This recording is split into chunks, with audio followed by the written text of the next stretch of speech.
I own nearly 250 LEGO sets, and none of them are LEGO Star Wars sets that I've purchased for myself. I made it a goal this year to try to purchase my very first LEGO Star Wars sets, and paying very close attention to what's coming out this year, there are a couple of sets in contention, including this one right here that was recently announced. Why this set and what are those other sets that I'm interested in?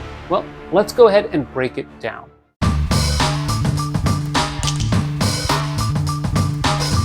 LEGO recently announced some new Star Wars sets coming out in September, and these sets primarily focus on the Ahsoka series that's coming out on Disney+. But this other LEGO set, the Buildable Chewbacca figure, commemorates the 40th anniversary of the Return of the Jedi.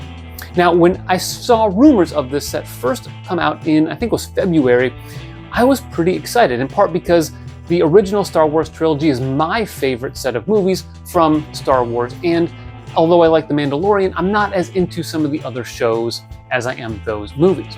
Furthermore, my youngest daughter absolutely loves Chewbacca. So of course, when LEGO released images of this set, to be honest, they were, well, a little bit of a letdown for both myself and many in the adult LEGO community.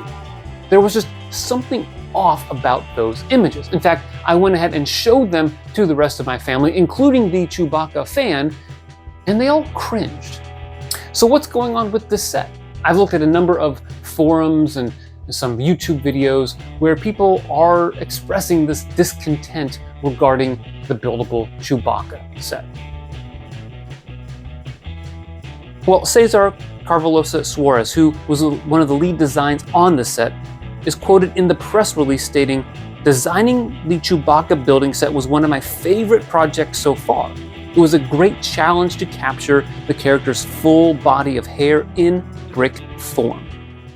Now that is certainly a huge challenge, but to be honest, I think LEGO has done a decent job conveying the furry essence of Chewbacca. And in reality, that's not why I cringe when I look at the pictures. It's not because he's got a lot of fur, it's his head. You can see how his head compares to the real thing when you look at images on the back of the box, images that are pulled from a couple of scenes from the Return of the Jedi. And I think this is where we can start to break down why this set is a little cringeworthy when you look at it. The LEGO version makes his head look way too egg-shaped compared to the real thing. Check it out. His mouth on the LEGO version is the same height as his chin, which doesn't really reflect the reality of the character in the movies. There is too big of a gap between his mouth and nose, and even the eyes appear to be set back a bit too much. The contours on top of his head aren't quite rounded enough on the sides, which accentuates his elongated proportions in the LEGO set.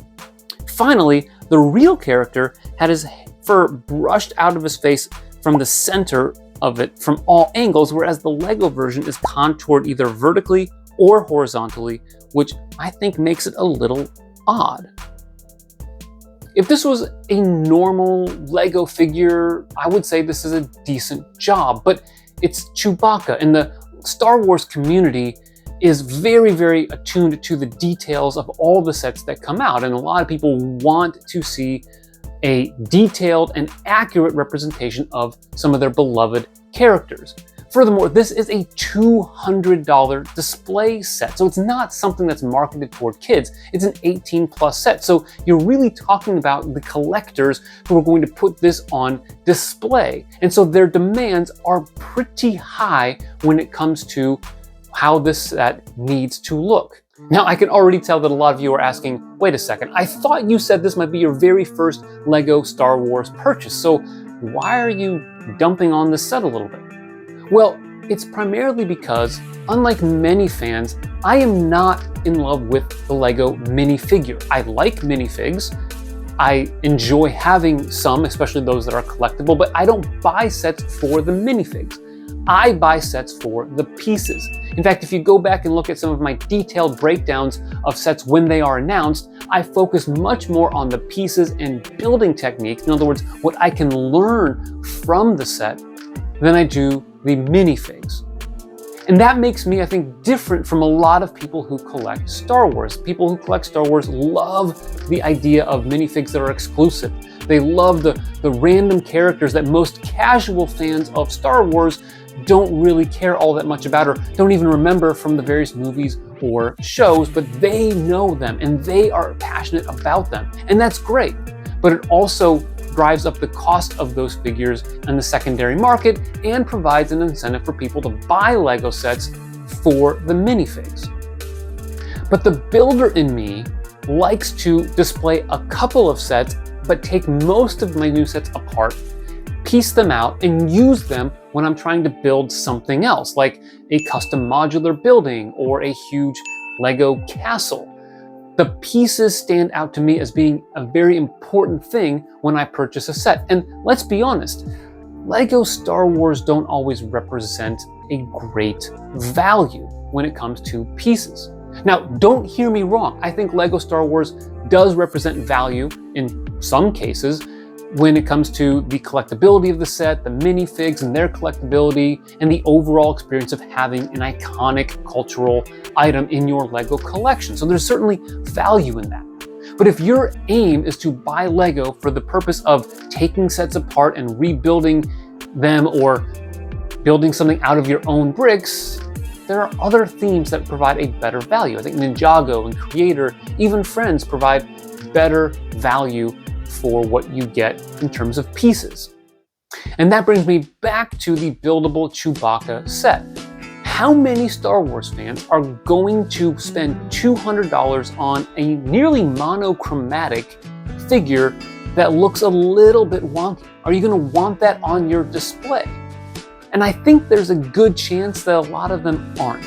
Even looking at some of the brick set information, there are far fewer people who want this set as opposed to some of the other upcoming Star Wars sets, such as the Ghost.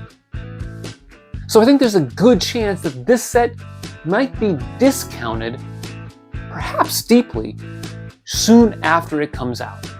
And that's when I will pounce on this set. If I'm going to get it, it's definitely going to be at a discount. And here's why. At $200 for over 2,300 pieces, it already represents, I think, a decent value in terms of what you can get from the set. But once you discount it a significant amount, that bargain goes up significantly. Now, I don't know if Lego's going to actually discount it. I have a hunch that it may not sell all that well, and it could be a set that you find on the shelves at a discount at some point in time in the near future. And when you look at the set, it's a great parts pack. I mean, check it out. You've got all of those slopes, all of those inverted arches. You've got undoubtedly a lot of snot bricks and brackets on the interior of the set to make everything flow together. I think there's a lot that you can do with the pieces in this set, especially if you're building any sort of landscape in your mocks, whether it's a castle layout or even if it's just a park in your modular city. There's a lot that you can do with the pieces from this set. So the bottom line is I don't plan on spending $200 on my first Lego Star Wars set, but this one at a discounted price would represent a fantastic value. So what are the other Star Wars sets that I'm contemplating buying? Well, the Ghost certainly makes that list because I think it looks great and I know how popular the original one and it's got strong value on the secondary market. But in terms of sets that I could buy and maybe put on display for a little bit, then take apart, definitely the Fang Fighter versus the TIE Interceptor from the Mandalorian. That looks like a good set.